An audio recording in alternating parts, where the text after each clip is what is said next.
Hello everyone, welcome to dish to remember. Thank you so much अगर आप मेरे channel पे आए। प्लीज़ मेरे वीडियो को लाइक और शेयर करिएगा और मेरे चैनल को सब्सक्राइब करना ना भूलिएगा और लेटेस्ट नोटिफिकेशन के लिए बेल आइकन को प्रेस करना भी ना भूलिएगा।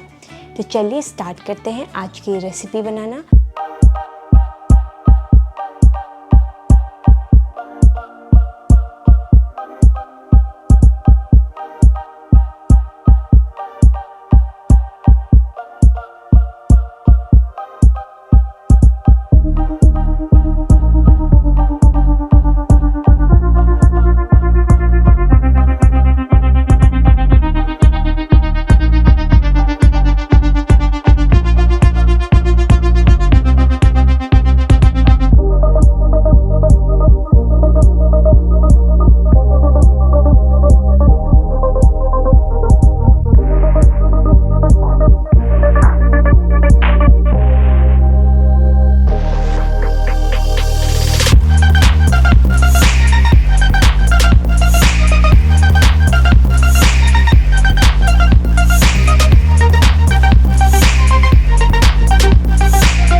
ये रेसिपी अपने घर पे ज़रूर बनाइएगा और अपना एक्सपीरियंस मुझसे कमेंट बॉक्स में ज़रूर शेयर करेगा और मैं वीडियो को लाइक और शेयर करना ना भूलिएगा और लेटेस्ट नोटिफिकेशन के लिए बेल आइकन को प्रेस करना भी ना भूलिएगा।